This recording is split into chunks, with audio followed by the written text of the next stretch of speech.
Welcome. This is more than just a painting session. It's a conversation about life, about mistakes, about beauty, and about finding balance even when things don't turn out the way we planned. The empty canvas is always a little intimidating. It's like starting something new and seeing nothing yet, but the first stroke is the most important. It doesn't have to be perfect, it just has to happen. I start with blue, which will become the sky and the water. I remember the first time I started painting for myself. I was tense in a way that's hard to describe, and I didn't understand why because I knew what and how I was going to do it. Yet still, and then I realized I'm afraid of making mistakes, and I want to be as perfect as I can.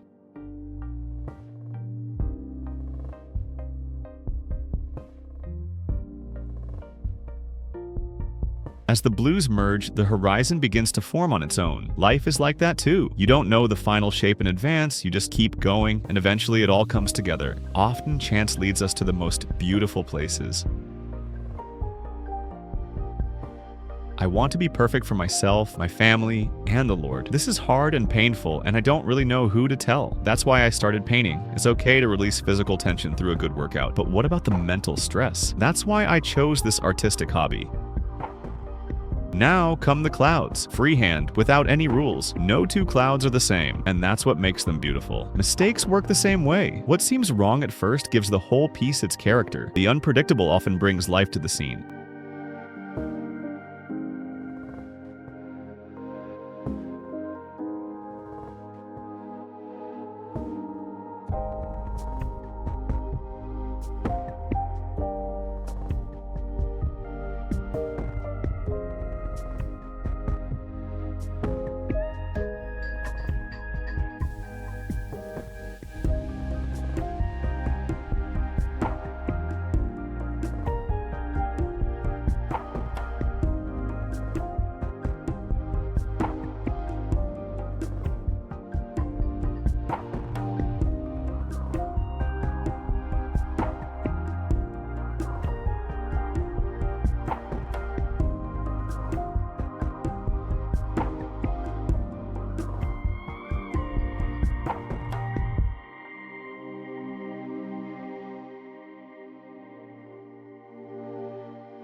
Next are the mountains. I draw dark lines for the peaks. I try to add snow to the tops, but the paint is too wet and the white smears. It's okay. I wipe it off and wait. In life, sometimes we need to pause and start again. Sometimes a little break is exactly what gives us the strength to continue. When the paint dries, I add the snow again, and now it stands out sharply against the sky. Things often only become truly beautiful when their time is right.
I wanted to add mist at the base of the mountains, but I waited too long. The paint had dried. That happens. Sometimes we run out of time. It's not a tragedy. In life, we can't catch every moment, but there's always another way.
The forest slowly grows deep green. It looks nice, until I try to make its reflection in the lake. I use too much water and the colors spread, perhaps the biggest mistake of the day, but we can still move forward from here. Often the biggest disappointment shows us the next step. And yes, with bigger mistakes, I often feel like there's no way out, and it can scare me, sometimes even break me. But at the end of the tunnel, there is always light, and in those moments I believe that Jesus Christ is with us, even if we don't really believe it.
I paint a meadow in front of the trees, and several large pine trees grow along the edge of the lake. They cover the mistakes and restore balance. More pines on the other side, a few bushes around, and slowly everything falls into place. Balance doesn't mean perfect symmetry, it just means feeling right within it. Finally, a few more pines in the meadow, a few lighted peaks where the sun catches.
The landscape is complete. Up close, it's full of little mistakes, and yet it's whole. Every error added depth, story, and texture. It's the same with us. Our life canvas will never be flawless, and it doesn't have to be. Unexpected twists, slightly crooked lines. That's what makes it truly ours. The only thing we can do is keep picking up the brush and enjoy watching the picture come to life.